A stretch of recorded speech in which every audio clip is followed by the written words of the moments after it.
माझं मुरडकर. नाव हां, बोला. माझं नाव मंगेश संजय गुंजाळ, राहणार फुलंब्री. रामदास वाके व त्यांचा मुलगा भूषण वाके यांनी दिनांक 3 तारखेला आम्हाला शेताच्या कामासाठी नेलं होतं.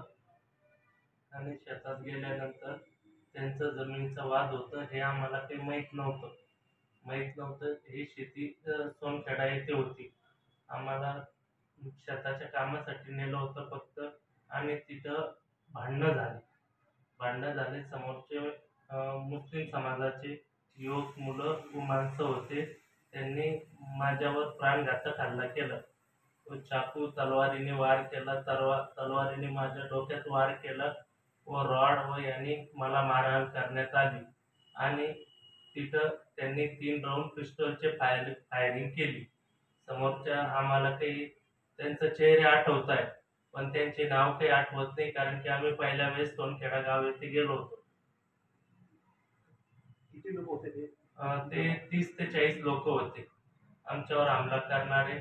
माझ्यावरही केलं, आणि तिथं कामासाठी काही लेडीज गेल्या होत्या, तर त्यांच्यावरही प्राणघातक हल्ला झाला.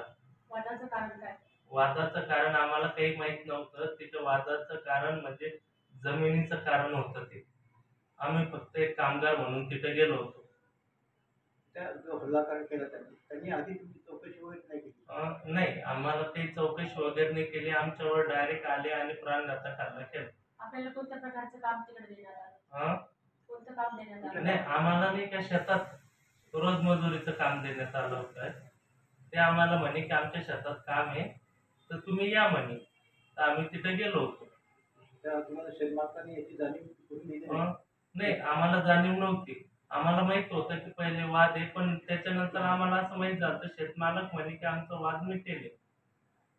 त्यानंतर आम्हाला हॉस्पिटलमध्ये आणल्यानंतर आम्ही ऍडमिट झालो. त्यानंतर खुलताबाद पोलीस स्टेशनचे काही लोक आले, आणि माझ्यासोबत जी लेडीज होती ती ICU मध्ये असताना त्यांचा जबाब घेतला, तर त्यांना जबाब देता नाही आलं. तरी त्यांनी लिहलं, आणि मग माझं तर डोक्याला मार लागेला असतानाही असं 2 मिनिटं जबाब घेतलं, पण आमचा गुन्हा दाखल नाही केला. घाटीत न जाता प्रायव्हेटमध्ये यायचं कारण? प्रायव्हेटमध्ये यायचं कारण म्हणजे की असं की घाटीत समोरचे जे लोक होते त्यांनाही मारहाण झालेली आहे. आम्ही तिथे कधी गेलो असतो तर नाही का आमच्या जीवाला धोका होता. त्या लोकांना मारहाण कोणी केली? त्या लोकांना मारहाण नाही का, आम्हाला जेव्हा मारण्यात आलं तेव्हा आमचे काही साथीदारांनी त्या लोकांना मारहाण केली. आमचे साथीदार नसतं, ते अनोळखी लोक होते. म्हणजे आमच्यासारखे रोजामजुरीने हे लोक होते ते. आम्ही बाकीचं कोणाला तर ओळखत नव्हतो, पण आम्हाला तिघांना बोलवलं होतं, तर आम्ही तिथे गेलो होतो. ते लोक जे होते ते कुठल्या गावचे होते? ते आम्हाला काही सांगता नाही येणार, कारण की नाही का आम्हाला काय कारण, आम्हाला शेता कामासाठी आणलं होतं. एकंदरीत सगळे किती मजूर होते शेतावर कामासाठी? शेतावर कामासाठी 10 ते 12 मजूर होते. 10 ते 12, 10-20 म्हटलं येतं. मग हे खुलताबाद पोलिसांनी तुमच्या बाजूने काही नाही, आमच्या बाजूने गुन्हा दाखल नाही केला, व परत आमच्यासोबत जे शेतमजूर होते जे अनोळखी, त्यांच्यावर 307 असं गंभीर गुन्हा दाखल केला. म्हणजे तुम्हालाच मारहाण करून? हो, आम्हालाच मारहाण करून आमच्यावरही 307 गुन्हा दाखल केला. आमच्यावर नाही म्हटलं येणार, पण आमच्यासोबत जे सहकारी होते त्यांच्यावर 307 गुन्हा दाखल केला. तुम्ही पोलीस अधीक्षकांना भेटले? नाही, आम्ही तर हॉस्पिटलमध्ये. आज येते 4 दिवस झाले, आमची अजूनही नाही का आमची चौकशी करायला कोणी आलेलं नाही. त्या दिवशी जबाब घेऊन गेले तेव्हापासून आमचं इथं कोणी आलेलं नाही. वरिष्ठ पोलीस अधिकाऱ्यांना भेटले नाही, आम्ही कोणालाच नाही भेटलो, कारण की आम्हाला इथं माझ्या हात फ्रॅक्चर आहे. पूर्ण शरीराला मार आहे, आणि माझ्या डोक्याला जवळपास 5 टाके पडले. तलवारीने हमला केला, आणि ते समोरचे लोक हमला केल्यावर म्हणे तेरे को मार डालेंगे, तुम बहुत मस्ती आते, यू आते त्यो आते. माझ्यावर डायरेक्ट प्राणघातक हल्ला केला. तिथं मला बंदूक दाखवत होते ते. त्यांच्याकडं पिस्टॉल सारखे असं गंभीर 2-3 हत्यार होते. पिस्टॉल, तलवार, चाकू, हॉकी स्टिक वगैरे. या संदर्भात शेतमालकावर तुम्ही काही करू शकत नाही? त्यांनी तुम्हाला अंधारात ठेवून तुम्हाला तिथे कामासाठी दिलं? नाही, आम्हाला पहिले माहित होतं ना वाद आहे, पण आम्हाला नंतर असं वाटलं की नाही वाद मिटेल. वाद मिटेल आम्हाला असं वाटलं. ओके. ठीक आहे. सोनखेडा गाव शेताच्या कामासाठी गेली होती. पण तिथं गेल्यावर आम्हाला म्हणजे असं काही माहित नव्हतं, काही नव्हतं. आम्ही शेतामध्ये जेव्हा पाऊल ठेवला त्या टायमालाच ते समोर ते लोक आले, डायरेक्ट मारहाण चालू केली. तुम्ही कसं काय पाऊल ठेवला म्हणजे त्या शेतामध्ये, असं तसं बोलायला लागले. त्याने डायरेक्ट चाकू, तलवारी, 2 असं बंदुकी पण पाव होते त्यांच्याकडे. कोणाचं शेत होतं? आम्ही ज्यांच्याकडून कामाला गेलो ते रामदास यांच्याकडून गेलो, वाकळे त्यांनी नेलं होतं. आम्ही 3 जण होतो. बाकी दुसरं मजूर ते नाही माहिती आम्हाला कोण होते, पण ते पण आले होते तिथं कामाला. असं मिळून आम्ही 10-12 जण होतो तिथे. आणि त्यांचे 30-40 जण होते समोरचे.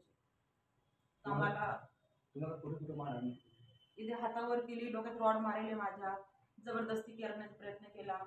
बेहोश झाले होते मी, त्याने इकडे तिकडे हात लावले. माझ्या गळ्यातली चैन पण असं धम्मचक्र होतं, त्याने शिवीगाळ केली. तुम्ही महाराज नीच लोक आहेत म्हणे, तुम्हाला असं केलं पाहिजे, तुमच्यावर बलात्कार केले पाहिजे. त्यांनी घाण घाण असं हे करून म्हणजे पूर्ण इथं पण माझ्या फायटी मारल्या, हात लावले मला इथं. म्हणजे इथं खूप सारं आहे. म्हणजे दाखवू शकतो का? नाही नाही ना. खूप म्हणजे असं मारहाण खूप आहे. तुम्ही तुमची तक्रार कुठे कुठे दिलेली? आम्ही सुद्धीतच नव्हतो. आम्ही 4 दिवस झाले इथं ॲडमिट केली. तुम्ही तक्रार अजून कुठंच दिलेली नाही का? नाही, तक्रार घेत नाही. घेतच नाही आमच्याकडून, घेतलीच नाही. तर काय तुमची मागणी आहे? आमची मागणी त्यांनी आम्हाला ते विचारले, आमची तक्रार ठेवा. ते कसं काय येतील इकडे विचारायला? तुम्ही तक्रार तिकडे जाऊन द्यायला पाहिजे ना, पोलीस स्टेशनला. आमच्यावर गुन्हा दाखल केला. त्यांनी आमच्यावर उलटा गुन्हा दाखल केला, कारण की आता आम्ही तुम्ही जाऊ पण शकत क्रॉस नव्हतो. करायला पाहिजे होते ना. पण आम्ही जाऊ शकत नव्हतो ना सरकारपर्यंत. हा, गुन्हा दाखल असल्यामुळे. हा. कारण की आता आम्ही कसं म्हणजे आता इथे ॲडमिट आहेत, आम्ही कसं जाणार आहे? आणि मला म्हणायचा उद्देश हे होता की लेडीजला हात लावायचं समोर जेंट्स आहे, जेंट्सला तुम्ही मारू शकता, पण लेडीजला कसं मारू शकता? लेडीजला मारू शकत नाही ना. मला जर माझ्यासोबत एवढा हमला झाला की मला 7-8 जण होते, मी मदत होते, तलवारीनं हमला केला माझ्यावर, मला 10 टाके पडलेले. तिथून मी सगळं मला मारहाण केली, पूर्ण मारहाण केली, जातीवाद केला त्यांनी सगळ्या, डोळ्याला पण मारहाण केलेली. तुम्ही नीच लोक आहे, तुम्ही चांगले लोक नाही, असं तसं करून त्यांनी जेंट्स लोकांनी आमच्यावर हमला केला. आपली मागणी काय आता? आमची आमची मागणी मागणी एवढीच त्यांना आहे आहे, की त्यांच्यावर कारवाई कारवाई केली पाहिजे, झाली आमची पाहिजे. कंप्लेंट घेतली पाहिजे. कंप्लेंट घेतली पाहिजे, त्यांच्यावर कारवाई झाली पाहिजे. कारण की असं नाही झालं पाहिजे की जेंट्सला मारलं तर ठीक आहे, पण लेडीजला हात लावणं हे चुकीचं आहे. माझ्या लेडीज तुम्हाला तर वाटतं चुकीचं आहे. तुम्हाला वाद माहिती होता का तिकडे शेतजमिनीचा? नाही, आम्हाला ते काहीच माहिती नव्हतं. ते वाद काय आहे काय नाही आम्हाला ते काहीच माहिती नव्हतं. ओके.